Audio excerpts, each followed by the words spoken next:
Morning everyone. हम S block के बारे में पढ़ रहे थे, ठीक है। और एस ब्लॉक के अंदर हमने कल उसकी रासायनिक अभिक्रियाओं के बारे में पढ़ लिया था।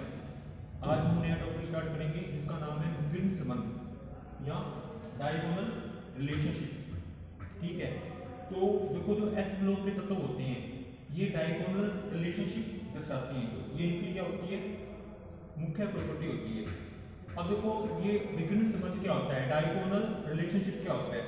देखो, डायगोनल रिलेशनशिप होता है कि एक वर्ग का, यानी कि एक वर्ग में जो वर्ग फर्स्ट का जो तत्व होता है, ठीक है, वर्ग का जो प्रथम तत्व, कोई भी वर्ग है, किसी भी वर्ग का प्रथम तत्व वो अपने वर्ग के अन्य सदस्यों के साथ गुणों में उतनी समानता नहीं दर्शाता जितनी कि अगले वर्ग के दूसरे तत्व के साथ गुणों में समानता दर्शाता है, ठीक है। यानी कि वर्ग, एक वर्ग का प्रथम तत्व अपने वर्ग के अन्य तत्वों के साथ गुणों में उतनी समानता नहीं दिखाएगा जितनी कि अगले वर्ग के दूसरे नंबर वाले तत्व के साथ गुणों में समानता दिखाता है। जैसे कि अपने यहाँ पे एग्जांपल लेते हैं, अपने वर्ग फर्स्ट और वर्ग सेकंड के अंदर भी पढ़ना है, विकर्ण संबंध को पढ़ना है। तो वर्ग फर्स्ट में कौन कौन से तत्व आते हैं ये आपको पता है, लिथियम, सोडियम, पोटेशियम, ठीक है, रुबीडियम, सीजियम, ये सब आती हैं। तो इसमें क्या होता है कि वर्ग फर्स्ट का, वर्ग फर्स्ट में कौन है, लिथियम। तो वर्ग फर्स्ट का जो प्रथम तत्व है वो कौन है, लिथियम। जो लिथियम है वो अपने वर्ग के अन्य तत्व जैसे सोडियम है, पोटेशियम है, ठीक है, रुबीडियम है, ठीक है, या इसके नीचे सीजियम होगा, इसके साथ गुणों में उतनी समानता नहीं दिखाएगा जितनी कि वर्ग सेकंड के मैग्नीशियम के साथ, ठीक है। वर्ग सेकंड में जो दूसरा तत्व है वो कौन सा होता है, मैग्नीशियम। मैग्नीशियम के साथ गुणों में समानता दिखाता है, ठीक है। यानी कि लिथियम और मैग्नीशियम इन दोनों के गुण क्या होते हैं, समान होते हैं, ठीक है। इसको क्या बोलते हैं, डायगोनल रिलेशनशिप या विकर्ण संबंध बोलते हैं। उसी तरह से वर्ग सेकंड में जैसे बेरिलियम, वर्ग सेकंड का जो पहला तत्व है वो क्या है, बेरिलियम। बेरिलियम है वो अपने वर्ग के अन्य तत्वों के साथ गुणों में उतनी समानता नहीं दिखाएगा जितनी कि अपने जो अगला वर्ग है, जैसे ग्रुप 13 है, ग्रुप 13 के जो दूसरा तत्व है एल्यूमिनियम, एल्यूमिनियम के साथ गुणों में समानता दिखाता है, ठीक है। यानी कि जो बेरिलियम है और एल्यूमिनियम है इनके गुण क्या होते हैं, समान होते हैं, ठीक है। और इसी को क्या बोलते हैं, विकर्ण संबंध बोलते हैं। अब देखो, इन तत्वों के बीच जो विकर्ण संबंध होता है उन विकर्ण संबंधों का कारण क्या होता है, कोई ना कोई कारण होगा, ठीक है। तभी तो गुण में गुण के समान है। तो इसके दो कारण होते हैं, ठीक है। डायगोनल रिलेशनशिप के दो कारण होते हैं।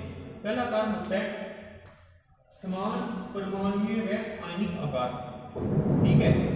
यानी कि क्या होता है, लिथियम और मैग्नीशियम, लिथियम और मैग्नीशियम का जो परमाणुीय आकार होता है और जो आयनिक आकार होता है, यानी परमाणु व आयनिक त्रिज्याएं, ये क्या होती हैं, समान होती हैं।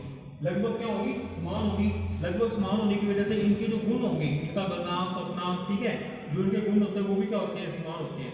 उसी तरह से बेरिलियम और एल्यूमिनियम के परमाणुीय व आयनिक आकार क्या होती हैं, आयनिक त्रिज्याएं क्या होती हैं, समान होती हैं, और इसलिए इनके गुण भी क्या होंगे, लगभग समान होंगे। एक तो कारण ये हो गया कि समान परमाणुीय व आयनिक आकार। दूसरा कारण क्या होता है, समान वैद्युतहीनता, ठीक है। अब देखो, जो लिथियम होता है और जो मैग्नीशियम होता है, देखो मैंने आपको वैद्युतहीनता के बारे में पहले ही बता दिया था कि जो वर्ग फर्स्ट के तत्व होते हैं या सेकंड के तत्व होते हैं इनकी वैद्युतहीनता पूरी आवर्त सारणी में सबसे कम होती है, और इसलिए क्या करते हैं, आसानी से इलेक्ट्रॉन दे देते हैं। जो लिथियम है इसकी वैद्युतहीनता कितनी होती है, 1.0 होती है, ठीक है। और लिथियम और उसके बाद है मैग्नीशियम, वर्ग सेकंड में जो आता है मैग्नीशियम, इसकी वैद्युतहीनता होती है 1.2। यानी कि लिथियम और मैग्नीशियम दोनों की वैद्युतहीनता में अंतर बहुत ही कम होता है, इसलिए इसके गुण क्या होते हैं, दोनों के समान होते हैं। उसी तरह से बेरिलियम और एल्यूमिनियम, बेरिलियम की वैद्युतहीनता होती है 1.5 और एल्यूमिनियम की भी क्या होती है, 1.5 होती है। बेरिलियम और एल्यूमिनियम दोनों की वैद्युतहीनताएं क्या होती हैं, एकदम समान होती हैं, ठीक है। समान वैद्युतहीनता होने की वजह से क्या होता है, दोनों के अंदर जो गुण होते हैं, ठीक है, दोनों के जो रासायनिक गुण होंगे वो क्या होंगे, समान होते हैं। तो ये था आपका डायगोनल रिलेशनशिप, ठीक है। और यहाँ से क्वेश्चन आ सकता है, ठीक है। ये इंपॉर्टेंट टॉपिक है कि डायगोनल रिलेशनशिप क्या होता है, ठीक है, और इसका कारण क्या होता है। उसके बाद नया टॉपिक आता है एस ब्लॉक तत्वों के द्रव अमोनिया में विलयन। ठीक है, देखो जो एस ब्लॉक तत्व होता है वो द्रव अमोनिया में विलयन बना सकता है। ठीक है, विलयन द्रव अमोनिया क्या है, यहाँ पे विलायक है। ठीक है, जैसे जल विलायक होता है, ठीक है, वैसे क्या होता है द्रव अमोनिया भी विलायक होता है। इसको अपने क्या बोलते हैं, अजलीय विलायक बोलते हैं द्रव अमोनिया को। ठीक है, यानी जल के अलावा बाकी जो विलायक होंगे वो अजलीय, जैसे द्रव अमोनिया है। ठीक है, अब देखो जो एस ब्लॉक के तत्व हैं इनको अगर अपने द्रव अमोनिया में डिसॉल्व करते हैं, ठीक है, तो ये क्या बनाएंगे, विलयन बनाएंगे। और वो विलयन कैसा होगा, रंगीन होगा। ठीक है, उस विलयन की विशेषता क्या होगी, वो विलयन कैसा होता है, रंगीन होता है। अब देखो कोई भी विलयन रंगीन है तो उसका मतलब क्या होगा, कोई भी विलयन रंगीन क्यों होता है, उस विलयन के अंदर फ्री इलेक्ट्रॉन होने के कारण। ठीक है, अगर किसी विलयन के अंदर मुक्त इलेक्ट्रॉन है, फ्री इलेक्ट्रॉन है, फ्री इलेक्ट्रॉन होने की वजह से वो विलयन रंगीन होता है। और अपने एस ब्लॉक की विशेषताएं पढ़ी है। एस ब्लॉक के जो तत्व होते हैं, चाहे वो वर्ग फर्स्ट के तत्व और वर्ग सेकंड के तत्व हो, इनकी आयन ऊर्जा बहुत कम होती है, ये आसानी से इलेक्ट्रॉन दे देती हैं। तो ये क्या होता है कि एस ब्लॉक के तत्वों को जब अपने द्रव अमोनिया में डिसॉल्व करते हैं तो क्या होता है कि द्रव अमोनिया के अंदर ये इलेक्ट्रॉन डोनेट कर देती हैं। उस द्रव अमोनिया विलयन के अंदर क्या होंगे, फ्री इलेक्ट्रॉन होंगे। फ्री इलेक्ट्रॉन होने की वजह से ये विलयन कैसा होगा, रंगीन होगा। क्योंकि जो फ्री इलेक्ट्रॉन होते हैं अगर उनको अपने ऊर्जा देंगे तो वो क्या जाएंगे, उच्च ऊर्जा वाले कक्षकों में जाती हैं और उसके बाद वापस जब अपने ग्राउंड स्टेट में आती हैं तो विकिरणों का उत्सर्जन करती हैं। उन विकिरणों की वजह से हमें ये विलयन कैसे दिखाई देंगे, रंगीन दिखाई देंगे। ठीक है, जैसे वर्ग फर्स्ट का तत्व है, वर्ग फर्स्ट की धातु है, इसको मैंने द्रव अमोनिया में क्या किया, डिसॉल्व किया। अब वर्ग फर्स्ट के तत्व जो होते हैं वो सिर्फ एक इलेक्ट्रॉन डोनेट कर सकते हैं और क्या बनाएंगे, आयन बनाएंगे। और वर्ग सेकंड के तत्व दो इलेक्ट्रॉन देंगे, क्या बनाएंगे, आयन बनाएंगे। तो कहने का मतलब ये है कि अगर अपने एस ब्लॉक के तत्वों को द्रव अमोनिया में डालते हैं तो क्या बनेगा, विलयन बनेगा। और वो विलयन क्या होगा, रंगीन होगा। क्यों, क्योंकि उसके अंदर क्या होंगे, मुक्त इलेक्ट्रॉन होंगे। अब देखो उस विलयन के अंदर फ्री इलेक्ट्रॉन है तो वो विलयन क्या कर सकता है, धारा का चालन कर सकता है।